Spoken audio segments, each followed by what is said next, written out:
What up, y'all? We are here for our Sunday evening energy oracle forecast where we are taking a look at the week ahead to see what kind of energy we're going to be living and moving and having our being in.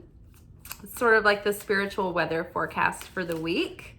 Welcome to all the new subscribers. Thank you for joining. Just to give you a rundown of weekly content, Sundays is our energy oracle forecast. Mondays is our anchor message where we take a look at the spiritual lessons for the week. Tuesday is manifestation reading. Wednesday is our alchemy message that takes a look into our process with the lessons that we are learning through the week. And then Thursday is our love reading. Friday is usually a reflective message that sort of ties everything together. And then Saturday is our secret teachings of Jesus, where we do our secret midnight sermon and we take a look at the Gnostic Gospels and sort of delve into those together for fun. And then, I do new moon and full moon workshops. And then sometimes other random things and daily shorts. So a lot of our new subscribers, I think, have been joining us from our shorts. So welcome and thank you. Also, thank you to everyone who's been commenting recently. I really appreciate it. It means so much. I haven't had time over the past couple of days to get into the comments and respond, but I will soon, and they mean a lot, and it really helps me in the algorithm and get other people help other people find these messages as well. So thank you. All right, let's get into the energy. Oh my goodness, expand. Expansion was in my own reading. I think that the next couple of weeks are going to be very expansive, or they have the potential to, if we can direct our focus and energy intentionally. It's like still, we're in the threshold. I don't know. It was like a 1 a.m. Pisces new moon. And so I'm not sure if they're counting it, and they're saying it's on the 10th. So I'm imagining that it was 1 a.m. last time we were asleep, like last night. And then we're still in the new moon today, and it's still like new moon peak energy for like 3 days within the new moon, with following the new moon. So the best time to actually do your ritualing is right after the new moon, not actually during the moments of it, because that's when everything is void and when you want to like be in the winter state of letting the land lie fallow. You want to be in that clean slate. And also because when the moon is new, it is absent of all light. And so the moon is in its most negative state at that point. The moon is a representation of we, the vessel, in relation to the creator, who is the light. And so the sun shines onto the moon, and the moon reflects the light of the sun to us during our times of darkness, right? So literally in like metaphysics, like spiritually, technologically speaking, the light of the creator is literally present in the light, like in the physical light that we see. The light of the creator is within everything, right? But when we are in the light, it is literally protective from the darkness or dark spirits. At nighttime, when there's the least amount of physical light present, we are the most exposed and vulnerable to negative energies and entities. I learned that, through Kabbalah. So it's not just figurative language. There is an actual layer of material truth to it as well. I found like in the Bible and in cosmology and in the truth of life, it's usually demonstrated that truth in different layers and in different levels, like mirrors or like slides that are like representing the same thing. So it's like it will be true on the physical level, on the spiritual level, on the emotional level, like, and it will reflect in like nature and in the grand scope, in the macrocosm and in the microcosm kind of thing. So Yes, very expansive energy. So right now, the Pisces new moon is, so yes, so we let back to, sorry, circling back, I got lost in my thoughts. So the new moon energy, when the light starts building, right? So when the moon is completely dark, that means that there is no light present to reflect. So there's no magic juice, no magic sauce. What's really super magical about the new moon is the moment that that light starts to come back to the moon, starts to return to the moon. That's the seed level of the energy, and it's the most potent and highest positive, like has the highest positivity. It's the most concentrate light. So that's why that first 3-day period is the most powerful and influential for focusing your thoughts on what you want to come into fruition, watching your words and speaking what you want to come into fruition, focusing on things that you're grateful for, that you want to magnify and attract more of.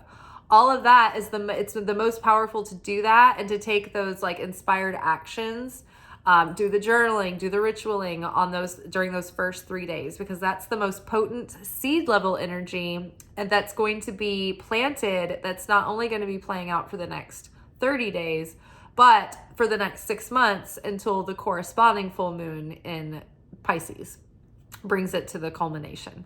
So right now, the Pisces new moon is the last lunation of the natural year of 2023. So like starting in spring, summer, fall, winter finishes out the year. And so now we finally completed 2023. We're wrapping it up over the next couple of weeks in this waxing season of Pisces. And then we start the new year. Essentially, we start Aries season, and then we're launched right into eclipse season. And so we're walking right, like we're jumping out of the frying pan and into the fire. We're going right into the portal, walking through to the next huge cycle of our life. This isn't just a new year. This is like the big fresh start, the big timeline jump that we've been talking about, the big life reset, so to speak. So this is a very expansive time. And so the new moon of energy, the seed level that's being planted right now of Pisces is purging all that is in the way of our expansion and making space for the new. Anything that's not meant to be, that's not in alignment, so to speak. And it's also expanding our vision. We're getting really clear and like honed in our imagination, like where it is and what it is that we're trying to go towards and what we want to build, or we're getting a sense of it, a feeling about it. So we're getting more clarity on that. So the more that we do this purging and healing and integrating during Pisces season over the next couple of weeks, and we let that sort of stew and integrate into our consciousness and our wisdom and our actions, and we start to embody this is going to make way for incredible expansion. And so every time we break down a piece of our ego or overcome it or heal it, it's like we're doing spiritual alchemy, we are doing spiritual alchemy. And so that negativity is broken apart and broken open, and the energy is released and able to be transmuted into positive. And so the more negativity that we can overcome within ourselves, the more we're expanding our potential and in concentrating the miracle juice. So when we overcome our ego and we transcend in that area of our soul, it's like we gather this surrounding light. And this is like this surrounding light. This is like the light from the lamp, but I'm using as an example. It's like it's gathering, and this is like energy that is going to make miracles and manifestations. This is like the creator is like bringing this above us, and it's going to be channeled through. So when we make changes within ourselves, it's like the miracle juice gathers. And if there's something that we've been destined to have or manifest that's getting ready to come through, it starts gathering in, you know, the vortex here, literally above us in that surrounding light. And so the more difficult the thing is to give up and overcome. Say you've got a grudge and you were wronged and you're so justified in it. But if you can just let it go and forgive and set yourself free from it, you put all this light up there and it makes it even more powerful. The harder it is, the more darkness you have then alchemized and transmuted. And so it makes your manifestation potential even more powerful. It gives you even more, like think about like a nuclear power plant and think about your negativity or your fears or insecurities, all of that as like uranium, raw uranium that's going to be used to generate nuclear power. And the way that you chemically transmute that uranium into the nuclear power through that process, through that quantum process, like is the breaking down of grudges or facing fears or getting over insecurities, learning to appreciate those parts of yourself, becoming less selfish or becoming less people pleasing. You know, it just depends. Like, what are your weaknesses in your soul that you're trying to balance out in this lifetime and level out? It's called your tikkun. Sort of like karma, but it's the Hebrew concept. So lots of things expanding right now. So the best way to take advantage of that would be to try to stay focused on who you are becoming now and what you are creating. If you catch yourself going back into old stories that are energy suckers that get you into a low vibrational state that, you know, charge up your angst or anxiety or your anger, hostility, just stop right then and pray to the Creator, to Holy Spirit. Be like, you know what? I'm releasing this. This is part of the past. This is not the me that I'm carrying into the future. I want this part of me to die away so that I can be resurrected into my higher self. I want to let this go. I want to let this thought go. Help me choose a different thought. Help me choose a thought that is more reflective of that of the Creator. How would the Creator see this? Help me see this the way that the Creator would. Help me understand the nuances and complexities of unconditional love, because I think that we hear that in a broad way sometimes, and then we think that that means being a doormat and being, you know, and just putting up with anything and not saying no. And so I think that to someone tikkun, one helpful note to add now, that whole process of the soul correction through a lifetime. So we all have these like archetypal, like collective parts of our soul and our consciousness that we need to bring into balance. And we come into this life and we have certain relationships and experiences and things that are going to play out. And they might trigger our tikkun, our weaknesses. And they trigger us so that we can see them. They're highlighted, so we're made aware of them. And then we can use that experience to grow and evolve and learn. So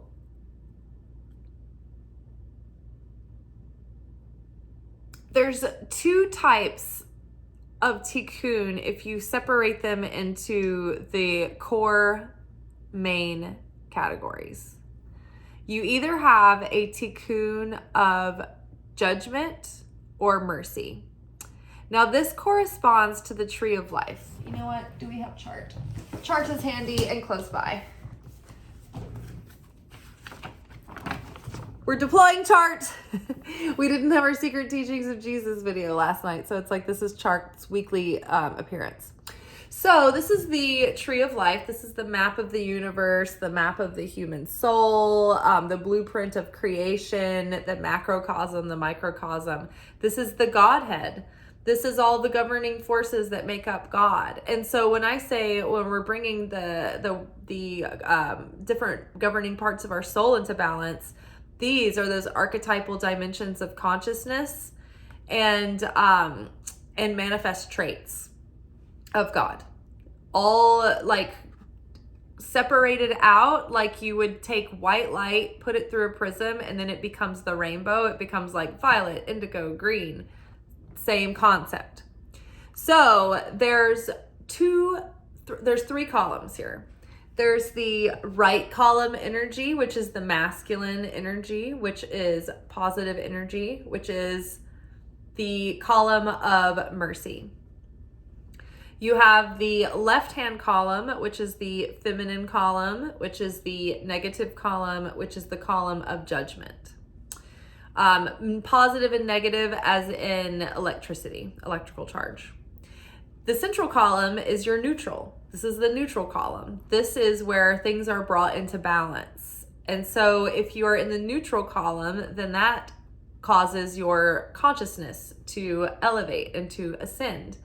And so as we do the transmutation of negativity and darkness in this life, it actually helps elevate the upper realms. But it also transcends us in our soul. So the tikkun process, if you're in the middle column, that means you're balanced, right? So the tikkun, having to learn the lesson, what is your main brand? Like what's your main brand of lesson in life? And so the right hand column, this is sort of like the good people. This is Gryffindor. These are the nice people.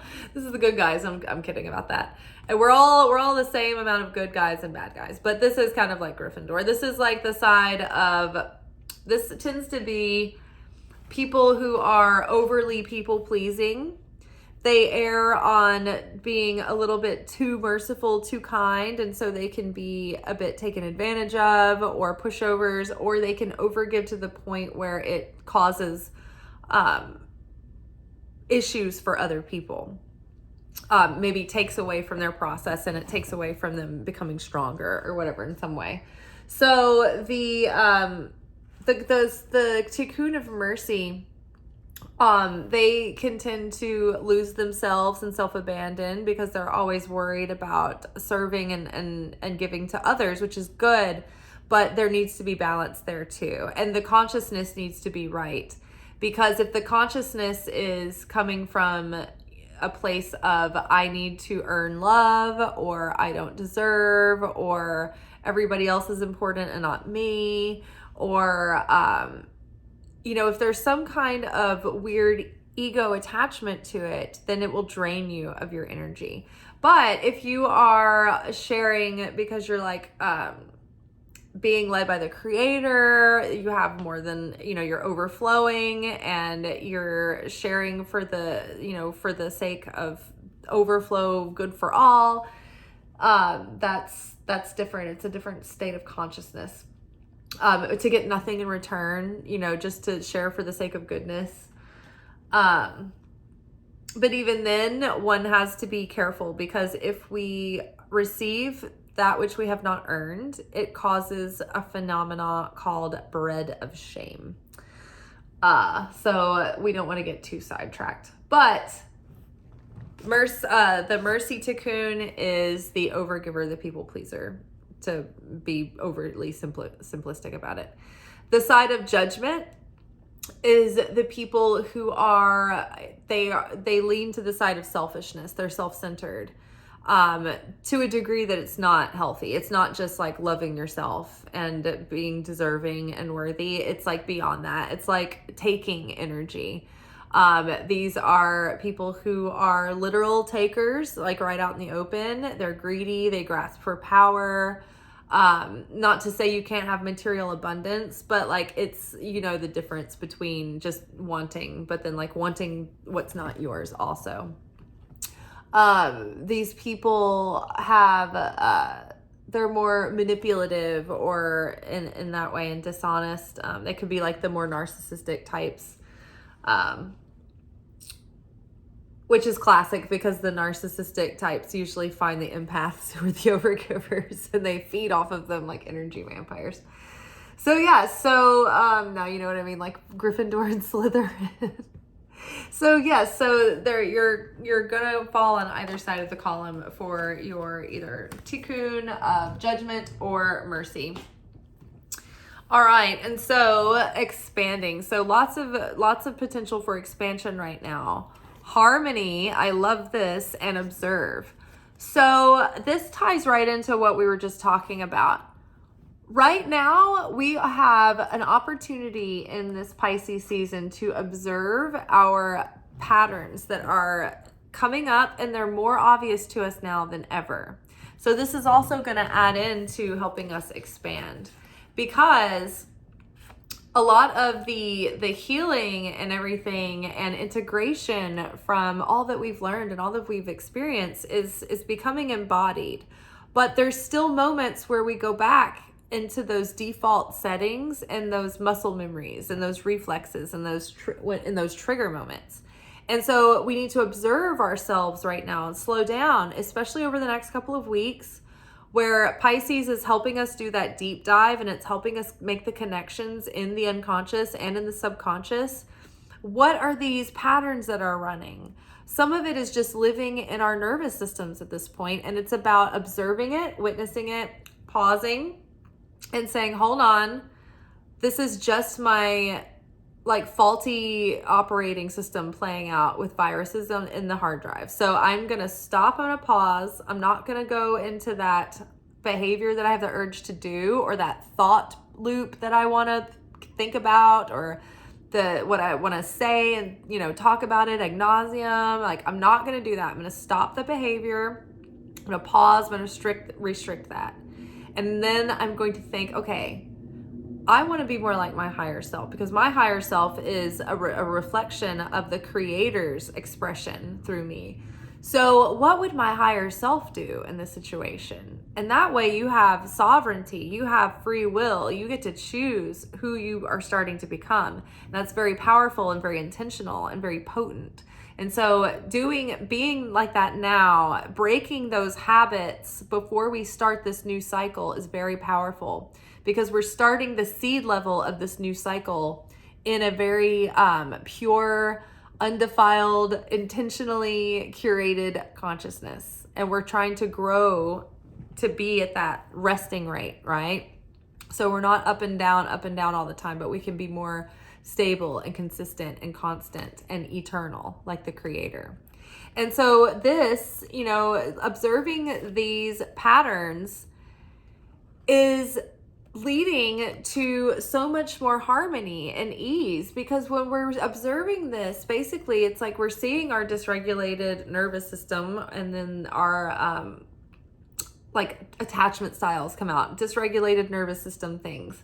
We're seeing clearly like moments of enmeshment or codependency, or where we're starting to self-abandon to people please. And it's like, oh my gosh, I'm witnessing this. It's becoming so much more obvious as I observe it. I'm able to stop this and break this pattern and interrupt it, and then reprogram myself through discipline and practice and new choices to practice new behaviors and build new default settings that are positive, new muscle memory. And so the more we start to align with that energy and become more like that higher self and that get into the cosmic flow, it's like we start to feel harmony, the harmony of the universe. And it's like, it's such a high vibrational state, so magnetic, that it's like we start to find ourselves in flow and ease and favor, and all sorts of things start playing out and opportunities start presenting.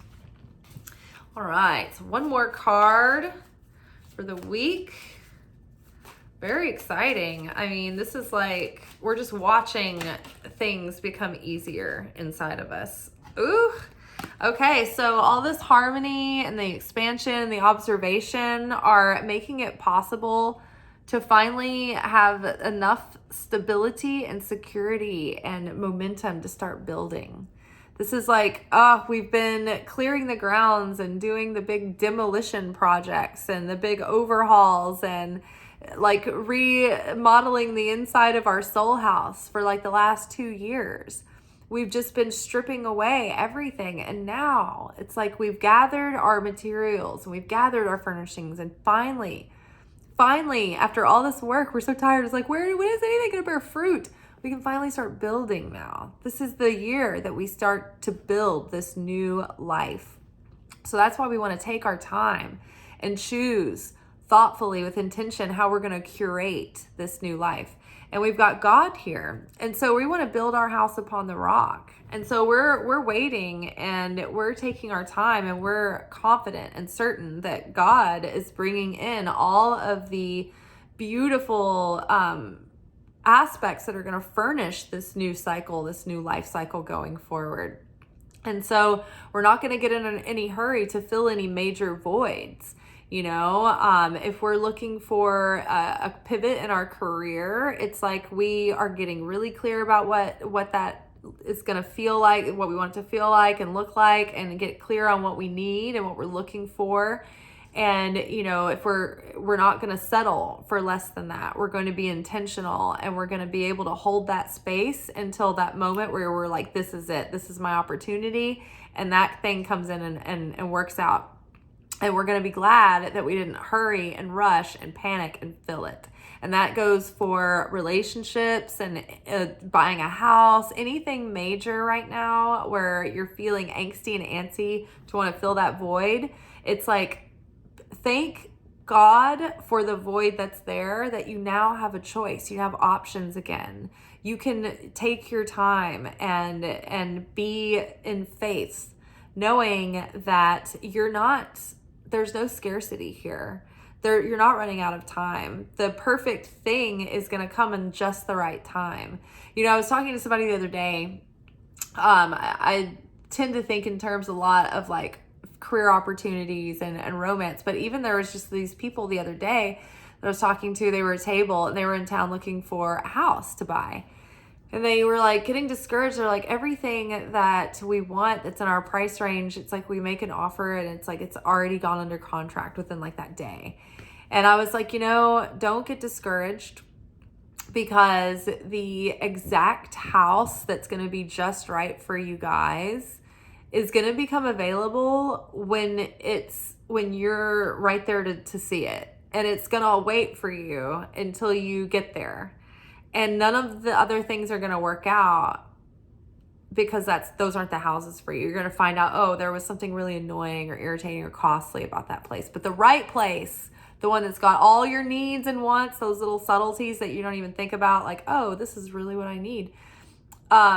That one's going to be there as soon as you're ready, as soon as you're there to meet it, and it's going to wait for you. So that way nobody else gets to put the contract on it, right? So I was like, stay vigilant and keep looking. But it's the same. It's like you don't want to settle for a house that you're going to move into and have all kinds of like problems and things that you don't like and things about it that you hate. It's like, the ceilings are low. I hate low ceilings. I should have waited. Why did we get this house? I feel like I'm being crushed. It's all dark. The floors are uneven. It's a build on from a farmhouse. Yeah, like there are certain things where you feel like, this is the best I've seen and nothing's going to come along. And there's just little things that you're like, I'm going to hate that. I know I'm going to hate that. Then you rush and you settle and then you regret. So don't do that. Choose wisely. Literally, if you're moving into a new house and you're like, I've got to fill it up with furniture, don't rush and buy a bunch of stuff to fill it. Take your time. Curate.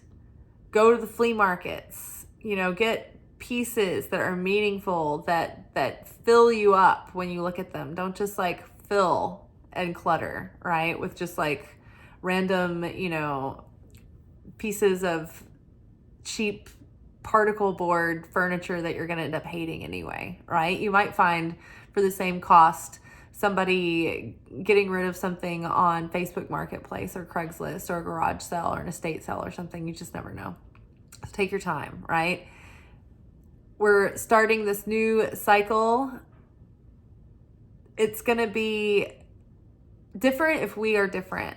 And if we rush and we don't overcome our old patterns, we're going to start playing out those same storylines, but it's going to be more discomfort. So this is very exciting. I think that we've already done so much work to prepare ourselves, to give ourselves a real shot at like successfully doing things differently this time around. So very exciting to see how things play out through the week. I will see y'all tomorrow for our anchor message. And if you want to get a look at that message earlier in the day, you should go follow me on Liz_Taylor_Magick on Instagram. And there I will post our readings in blog form on Monday, Wednesday, Friday, usually midday. And then also at Liz_Taylor_Magick on TikTok, I do daily videos there. If the shorts that you're catching on YouTube are clips from the TikTok shorts, but they're not fully, they're not in their entirety because YouTube is limited to like a minute and 30 seconds or something like that. But anywho, neither here nor there. You can go follow me there. And then, yeah, thank you so much. While we're at it, like this video if you're still here and enjoyed it. Comment, share, save in a playlist, subscribe. Anything that you do and take actions on any of these videos helps me so much get out into the algorithm. It helps other people find the videos. And it is encouraging to me, and I appreciate it. All right, y'all. I'll talk to you tomorrow. Ciao.